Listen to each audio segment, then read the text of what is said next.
Hello, this is Mrs. Dahl, and I want to give you guys a quick tutorial on using Google Translate. Now, to get to Google Translate, all you have to do is type Google Translate in the search bar, and you'll come up on a screen that has two separate boxes.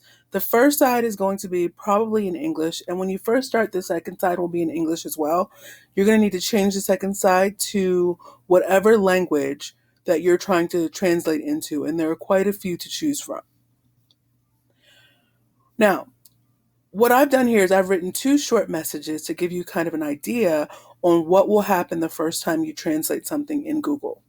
So as soon as you start typing in English, the translation will start to appear here. Now, sometimes Google Translate can be really literal, so what you're trying to say is not exactly what's going to be written there for the recipient of the letter.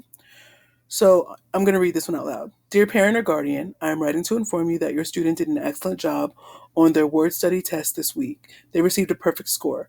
I hope that they will continue to keep up the good work. Sincerely, Mrs. Dahl. The second one says, Dear student, you are missing several language arts assignments. Let's fix that. Please check the gradebook in Schoology for an assignment marked as missing. Those assignments must be completed by Friday to receive partial credit. Thank you, Mrs. Dahl. All right.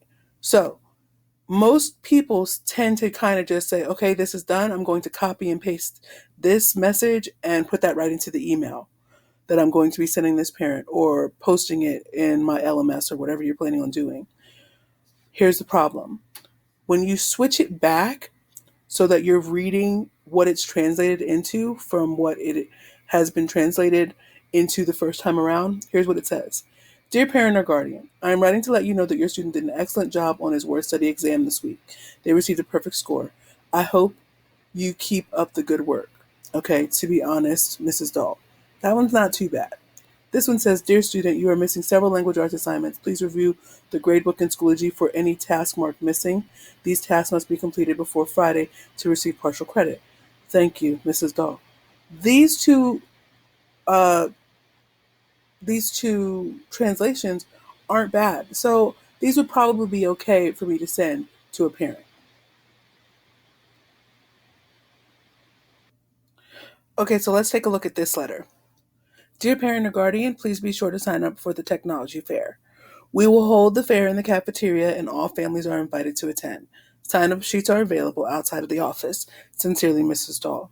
Okay, if I switch these, please be sure to sign up for the technology fair. We will have the fair in the cafeteria and all families are invited to attend.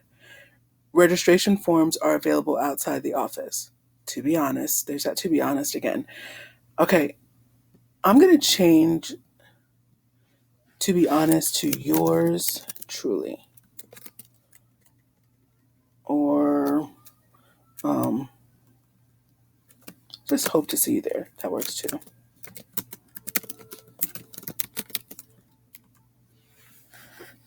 Let's see what happens there. I hope to see you there. Perfect. Okay, but what if we change it to a different language? What if I've had some Burmese students in the past? Let's see if that one holds up as well.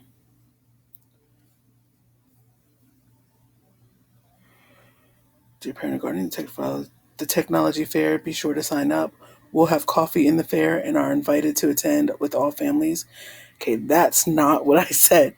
So I want to make sure that I change some of the wording so that it gives as clear a message as I can. Because I don't speak Burmese, but I want to make sure that my students who do speak Burmese and my families that speak Burmese get the message as close to what I'm trying to say as I possibly can. The technology fair, be sure to sign up. Okay, let's see.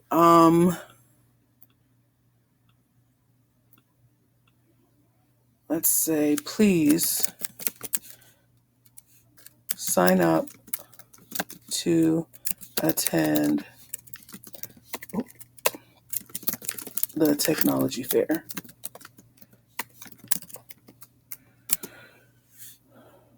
Now, we're not going to have coffee at the fair. We'll say, all families are invited. Registration forms are available outside the front office. I hope to see you there. All right, let's see how that one did. The technology fair, please sign up to attend the fair. Oh, I spelled technology wrong. That's causing a problem. If you spell a word wrong, it won't know how to translate it. So make sure you fix any spelling errors. Let's try that again. Oops. Sorry. See, I don't like the way that it's translating that first sentence. All families have been invited. That's okay. Registration forms are available outside the front office. All that is fine, but this right here, the technology fair to sign up to attend the fair. Dear parent or guardian, we would like you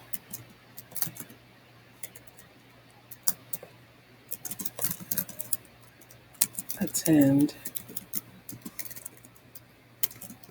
the technology fair.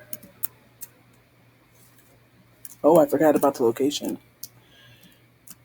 It will be in the cafeteria. Okay, let's try that. We would like you to attend the technology fair. Spelled it wrong again.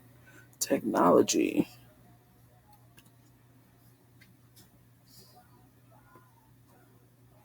Our technology. I'd like you to attend the fair. So, do you understand though? It can be frustrating trying to find that perfect message, but you really need to check. As you can see, if you don't check your Google Translate, it could be sending the wrong message to your families. For example, cafeteria isn't going to be the best um, and the best word for me to use because in Burmese it keeps translating it to coffee shop. And our school is not a coffee shop. So make sure that when you are doing your translate, you go back and forth to make sure that what you're trying to say is actually what's being said. I'm going to work on this for another minute or so and see if I can get a better translation. Okay, so after a few modifications, here's what I came up with. Dear parent or guardian, we'll explore the school's technology. All families have been invited. Registration forms are available outside the front office. I hope to see you at school. Now, we'll have people in the building, of course, during the technology fair who will be able to point people in the right direction to go. So if we take a look at this, dear parent or guardian, we'll explore the school's technology. All families have been invited. Registration forms are available outside the front office.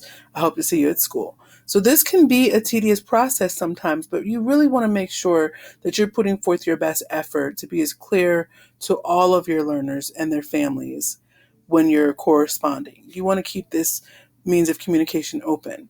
And what I do then is when I get messages from families, I tell them if you don't know how to, if they don't know how to communicate with me in English, that's okay. I will use something like a Google Translate or have a student translate, like the student, often I'll say, is it okay for the student to read the message to me and explain? But often I'll still go ahead and check in Google Translate because sometimes they aren't completely truthful. So please make sure that you're doing, everything you can to open those lines of communication with your families, even if there are language barriers. Thank you.